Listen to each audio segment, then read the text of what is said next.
روزہ اسلام کے اہم ترین ارکان میں سے ہے۔ ایک مسلمان کو روزے کے احکام و مسائل سے آگاہ ہونا انتہائی ضروری ہے۔ روزہ چونکہ سال میں یعنی رمضان المبارک کے روزے سال میں ایک بار آتے ہیں، ایک مہینہ ہوتا ہے، تو اس لیے مسائل بسا اوقات یاد نہیں رہتے، تو اس کی ضرورت ہوتی ہے کہ رمضان المبارک شروع ہونے سے پہلے ان مسائل کا اعادہ کیا جائے، ان کو سیکھا جائے، تاکہ ہم اس عظیم مہینے کو ویسے اس کو ہم یعنی ادا کریں، اس عظیم مہینے کو اسی طرح ہم یعنی گزاریں اللہ رب العزت اور اللہ کے حبیب صلی اللہ علیہ وسلم چاہتے ہیں۔ تو روزے سے متعلق میں جو چیزیں ہیں، بعض چیزیں تو بالکل واضح ہیں۔ روزے کی کئی قسمیں ہوتی ہیں، فرض، واجب، سنت، مستحب۔ فرض رمضان المبارک کا روزہ ہے، یہ فرض ہے، اور تو رمضان المبارک کا ادا روزہ ہے، تو یہ فرض معین ہے کہ اس کو وہ اپنے معین وقت میں ادا کرنا ضروری ہوتا ہے۔ اور جو رمضان المبارک کا قضا روزہ ہے وہ بھی فرض ہوتا ہے، لیکن غیر معین ہوتا ہے، اس کو بعد میں ادا کرنا ہوتا ہے۔ اور اسی طرح روزہ واجب بھی ہوتا ہے، جیسے نظر کا روزہ، کسی نے منت مانی کہ میں بیماری سے شفا یاب ہو جاؤں تو اتنے روزے رکھوں گا، یا میرے فلاں عزیز صحت مند ہو جائیں تو میں یہ اتنے روزے رکھوں گا، تو اسی طرح جو نظر مانی جاتی ہے اس نظر کا روزہ واجب ہوتا ہے۔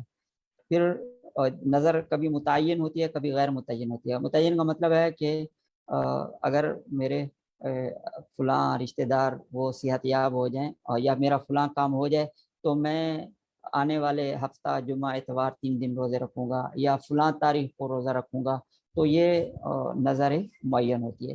اور نظر غیر معین کا مطلب یہ ہے کہ اللہ تعالیٰ میرا فلاں کام ہو جائے تو میرے اوپر لازم ہے کہ میں 1 روزہ رکھوں گا، 2 روزے رکھوں گا، تو یہ نظر غیر معین۔ اسی طرح سنت روزہ ہوتا ہے، جیسے 10 محرم کا روزہ ہے، ایام بیز کے روزے ہیں، یعنی چاند کی 13ویں 14ویں اور 15ویں تاریخ کے جو روزے ہوتے ہیں یہ سنت روزے ہوتے ہیں۔ ایسے مستحب روزہ ہے، اور اسی طرح مکروہ روزے بھی ہوتے ہیں، یعنی اپنی طرف سے کسی دن کو زیادہ ثواب کا باعث سمجھنا، جمعہ کے دن کو سمجھنا کہ بس اسی دن ہی روزہ رکھنا ہے، ثواب کا ہے، دوسرے دن نہیں ہے، یا اسی طرح جو ممنوع ایام ہیں ان کا روزہ ہے، تو یہ مکروہ روزے بھی ہوتے ہیں۔ خلاصہ یہ ہوا کہ روزے کی کئی اقسام ہیں: فرض روزہ، واجب روزہ، سنت روزہ، مستحب روزہ، مکروہ روزہ۔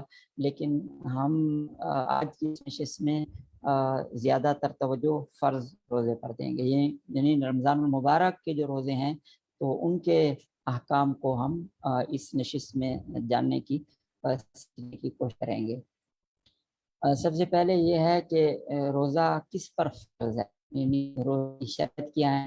تو ظاہر ہے کہ ہم جانتے ہیں کہ روزہ ہونے کے لیے ضروری تو روزہ مسلمان پر فرض ہوتا ہے، غیر مسلم پر ظاہر فرض نہیں ہے۔ اسی طرح روزے کے لیے شرط ہے واجب ہونے کے لیے کہ آدمی بالغ ہو، نابالغ پر روزہ لازم نہیں ہوتا۔ یہ تو ہے کہ والدین کو چاہیے کہ اپنے بچوں کو جو روزہ رکھ سکتے ہیں، روزے کی استطاعت رکھتے ہیں، قریب البلوغ ہیں، ان سے روزے رکھوائیں، لیکن روزہ فرض نہیں ہے، فرض بالغ ہونے کے بعد ہوتا ہے۔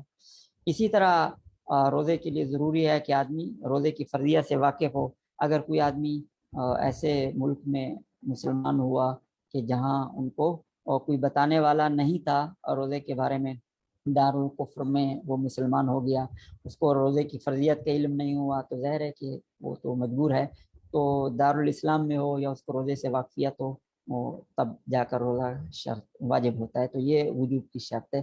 اسی طرح روزہ واجب ہونے کے لیے ضروری ہے کہ آدمی کسی عذر اس کو درپیش نہ ہو۔ تو ایسے 10 عذر ہیں شرعی جن کی وجہ سے وہ ہوتا ہے، یعنی رکھنا لازمی نہیں ہوتا، روزے کی نہ رکھنے کی گنجائش ہوتی ہے۔ تو وہ 10 عذر کون سے ہیں؟ سب سے پہلا عذر ہے سفر شرعی۔ تو اگر کوئی آدمی 70-78 کلومیٹر سے زائد سفر کرنا چاہتا ہے اور سفر کی حالت میں روزے کا وقت آ گیا، تو اس کے اوپر روزہ رکھنا ضروری نہیں، چاہے تو روزہ رکھ لے اور چاہے تو روزہ نہ رکھے اور بعد میں اس کی قضا کر لے۔ لیکن اس میں بنیادی شرط یہ ہے کہ یہ رخصت اس وقت ہے کہ سفر کی حالت میں روزے کا وقت ہو۔ اگر آدمی روزہ رکھتے وقت گھر میں موجود ہے اور روزے کا وقت ختم ہونے کے بعد اس نے سفر کرنا ہے تو ایسے آدمی کے روزے کی گنجائش نہیں، روزہ چھوڑنے کی گنجائش تب ہے کہ جب جو سحری کا وقت ہے، ختم ہونے کا وقت ہے، وہ سفر کی حالت میں ہو۔ اگر روزہ گھر رکھ رہا ہے اور سفر سحری کے وقت کے بعد کرے گا تو پھر اس کے لیے گنجائش نہیں۔ تو بہرحال سفر بھی ایک عذر ہے، لیکن اس عذر کی وجہ سے روزہ چھوڑنا ضروری نہیں ہے۔ اگر کوئی آدمی یہ سمجھتا ہے کہ سفر میں اگر روزہ نہیں رکھا، بعد میں نہیں رکھا جا سکے گا اور سفر میں اس کے لیے کوئی مشکل نہیں ہے تو چھوڑ بھی سکتا ہے۔ دوسرے نمبر پر ہے عورت کے لیے پریگننسی۔ تو اگر جو عورت پریگننٹ ہے، حمل کی حالت میں ہے، تو اس کو اگر اندیشہ ہے کہ روزہ رکھنے سے اس کی صحت متاثر ہوگی یا اس کے بچے کی صحت متاثر ہوگی تو ایسی حالت میں بھی روزہ چھوڑنے کی گنجائش ہے۔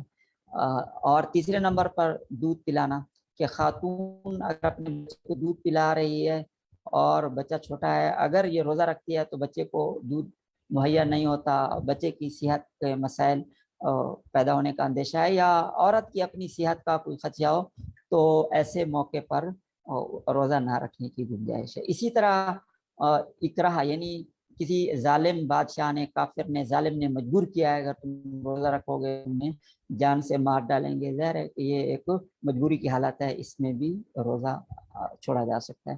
اسی طرح مریض ہے کہ مریض کو اندیشہ ہے کہ اگر وہ روزہ رکھتا ہے تو اس کی بیماری بڑھ جائے گی یا جان ضائع ہونے کا اندیشہ ہے تو بھی یہ عذر ہے۔ اسی طرح جہاد کی حالت میں مجاہد کو اگر یہ اندیشہ ہے کہ اگر وہ روزہ رکھے گا تو صحیح طریقے سے جہاد نہیں کر سکے گا، کمزوری آ جائے گی، تو وہ بھی اس کے لیے روزہ مؤخر کرنے کی اجازت ہے۔ یہ جو شرعی آزار ہے اس کا مطلب یہ ہے کہ روزہ ڈیلے کیا جائے گا، مؤخر کیا جائے گا، بعد میں جب موقع ہوگا رکھا جائے گا۔ ہاں اگر بعد میں موقع نہ ملے تو فدیہ ہوگا یا بیماری ہوگی اور مسئلہ ہے، لیکن اگر بعد میں یہ عذر ختم ہو جائے اور سکے تو پھر اس روزہ کی قضا کرنا ہوگی۔ اسی طرح بھوک اور پیاس کی شدت، کہ بہت زیادہ بھوک یا بہت زیادہ پیاس ہے، اندیشہ ہے کہ پیاس کی وجہ سے گردے فیل ہو جائیں گے یا بھوک کی وجہ سے جان جانے کا اندیشہ ہے، شدید بیمار ہونے کا اندیشہ ہے، تو ایسے موقع پر بھی روزہ چھوڑنے کی گنجائش ہے۔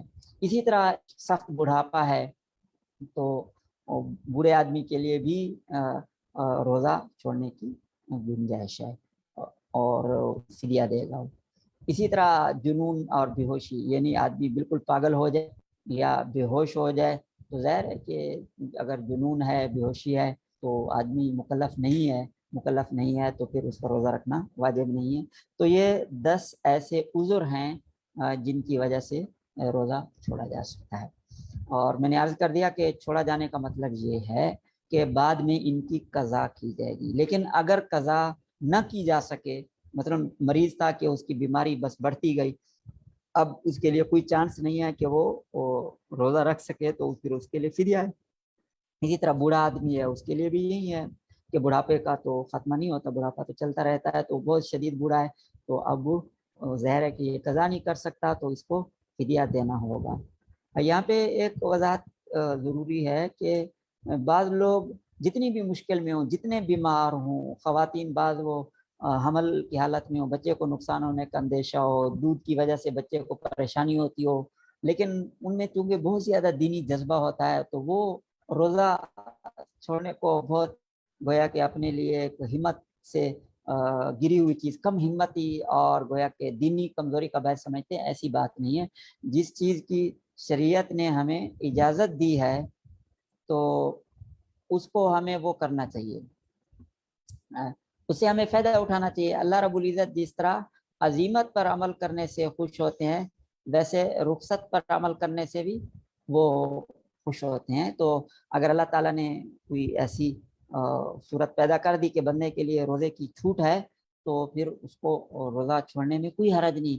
تو خواہ بعض لوگ ہوتے ہیں بھوک ہوتے ہیں، بھوک کی وجہ سے بے ہوش ہو رہے ہوتے ہیں، پیاس کی وجہ سے بے ہوش ہو رہے ہوتے ہیں، پھر بھی وہ کہہ رہے ہوتے ہیں کہ بس روزہ تو نہیں چھوڑنا بھائی، روزہ تو ہم نے ہر حال میں رکھنا ہے. ایسا نہیں کرنا چاہیے. یہ صحت بھی اللہ تعالیٰ کی امانت ہے، اس میں ہمارا کوئی کمال نہیں. جو صحت جسم دیا یہ اللہ تعالیٰ نے اس کی امانت ہے. تو ہمیں اپنے جسم کو ویسے استعمال کرنا چاہیے جیسے کسی امانت کو استعمال کیا جاتا ہے. تو اللہ تعالیٰ کی دی ہوئی چیز ہے، تو ہمیں یہ سوچنا چاہیے کہ کہیں ایسا تو نہ ہو کہ اللہ تعالیٰ ہمیں موقع دے رہے ہیں روزہ چھوڑنے کا، اور روزہ نہ چھوڑنے کی وجہ سے اللہ تعالیٰ کی جو امانت ہے اس کو نقصان ہو رہا ہے. تو اس میں سینہ زوری نہیں کرنی چاہیے.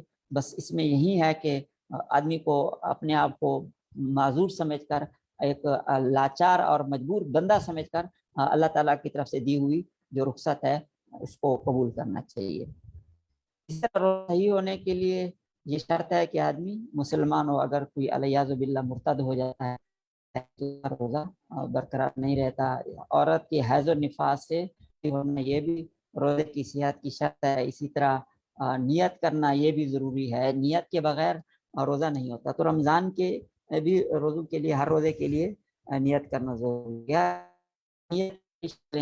نیت کے بارے میں عام طور پر لوگ سمجھتے ہیں کہ جب تک ہم کوئی خاص لگے بندے الفاظ نہیں کہیں گے، وہ بصوم غد نویت من شہر رمضان وغیرہ، تو ہمارا روزہ نہیں ہوگا. ایسا نہیں ہے. نیت دل کے ارادے کا نام ہے. بس آدمی نے، مومن آدمی نے جب دل سے نیت کر لی میں روزہ رکھ رہا ہوں تو بس کافی ہے. اسی طرح روزے رکھنے کی نیت سے سحری کرنا، آدمی جب سحری کر رہا ہے صبح اٹھ کر تو کس لیے کر رہا ہے؟ رمضان المبارک میں روزے کے لیے تو کر رہا ہوتا ہے. اسی طرح اور رات کو یعنی مغرب غروب ہونے کے بعد مومن آدمی کا ایک نیت ہوتی ہے، ارادہ ہوتا ہے، عزم ہوتا ہے روزہ رکھنے کا. تو یہ عزم بھی نیت کے قائم مقام ہے. بہرحال جو نیت ہے کسی بھی پہلو سے ہو، صراحتاً ہو یا وہ بالکل کرائن سے متعین ہو رہی ہو، تو نیت کافی ہے. نیت کے لیے الفاظ کا دہرانا یا کہنا یہ ضروری نہیں. یہی حکم نماز کا ہے. تو نماز میں بھی زبان سے نیت کرنا ضروری نہیں ہے، دل کا جو ارادہ ہے وہ کافی ہے. اسی طرح روزے کے لیے بھی دل کا ارادہ کافی ہے. لیکن کبھی ایسے ہوتا ہے کہ آدمی کے دل کا ارادہ بھی نہیں ہوتا کے بغیر روزہ نہیں ہوتا. تو رمضان کا کوئی بھی روزہ اگر دل کے ارادے کے بغیر یا عزم کے بغیر ہے تو وہ نہیں ہوگا. اچھا، اس میں پھر یہ ہے کہ رمضان المبارک روزہ اور نفل روزہ، اس کے ساتھ نظر معین کے روزے کا بھی یہی حکم ہے کہ یہ جو 3 قسم کے روزے ہیں ان کی نیت کا وقت جو ہے وہ آدھے شرعی دن تک ہے. یہ بات ذہن میں رکھ لیں کہ ایک ہوتا ہے عرفی دن، مطلب ہمارے عرف عام میں دن سمجھا جاتا ہے سورج طلوع ہونے کا وقت سے لے کر غروب ہونے کے وقت تک جو درمیانی وقت ہے، تو اس کو دن کہا جاتا ہے. ہمارے عرف میں سے دن کہتے ہیں. بھائی دن کب شروع ہوتا ہے؟ سورج طلوع ہوا اور جب سورج غروب ہوا، یہ دن ہے. لیکن شرعی اعتبار سے جو دن ہے وہ اس سے پہلے شروع ہوتا ہے. ختم تو سورج غروب ہونے کے ساتھ ہوتا ہے، لیکن شروع سورج غروب ہونے سے پہلے ہوتا ہے. کب شروع ہوتا ہے؟ صبح صادق کے ساتھ. تو صبح صادق سے لے کر سورج غروب ہونے تک یہ شرعی دن ہے. یہ جتنے گھنٹے بن رہا ہے یا جتنے گھنٹے اور جتنے منٹ بن رہا ہے اس کا جو آدھا حصہ ہے، پہلا فرسٹ ہاف، پہلا آدھا نصف اول، تو اس نصف اول کے اندر رمضان المبارک کے روزے کی بھی نیت کی جا سکتی ہے اور نفل روزے کی بھی نیت کی جا سکتی ہے. مثال کے طور پر سورج نہیں یعنی صبح صادق اور غروب کے جو درمیانی وقت ہے کسی ملک میں، کسی شہر میں، وہ بن رہتا ہے. تو اس کا مطلب یہ ہے کہ صبح صادق سے 6 گھنٹے کے اندر روزے کی نیت کی جا سکتی ہے. اور اگر کہیں مثال کے طور پر یہ 14 گھنٹہ ہے، صبح صادق سے لے کر سورج غروب ہونے کا جو وقت ہے کل ہم نے حساب کیا وہ 14 گھنٹے بن رہا ہے، تو اس کا جو پہلے 7 گھنٹے ہیں تو ان کے اندر نیت کی جا سکتی ہے. عام طور پر جو زوال کا وقت ہوتا ہے نا، تو یہ زوال کا وقت عرفی دن کا آدھا ہوتا ہے، اس سے 1.25 گھنٹہ 1.5 گھنٹہ پہلے تک گویا کہ نیت کی جا سکتی ہے. یعنی یہ وقت کمی زیادہ ہو سکتی ہے، 1.25 گھنٹہ 1.5 گھنٹہ کوئی متعین نہیں ہے، لیکن ایک اندازہ بتا رہا ہوں کہ یہ ہے.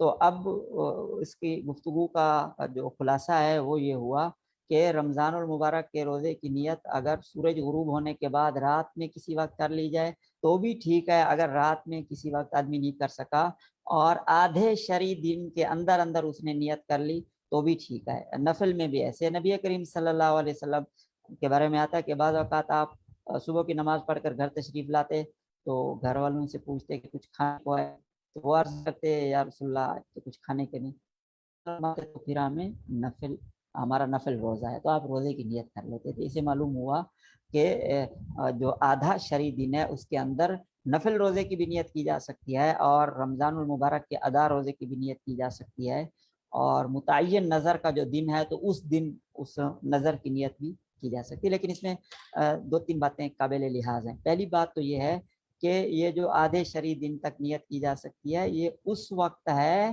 جب صبح صادق کے بعد کوئی کھایا نہ ہو۔ ایسا نہ ہو کہ صبح صادق کے بعد کھا پی لیا اور آدھے شرعی دن کے پہلے کہہ رہے ہیں کہ ہم نیت کر لیں، نہیں، صبح صادق کے بعد کھایا نہ ہو لیکن نیت نہ کی ہو تو آدھے شرعی دن سے پہلے رمضان کے روزے کی نیت کی جا سکتی ہے، ایک بات۔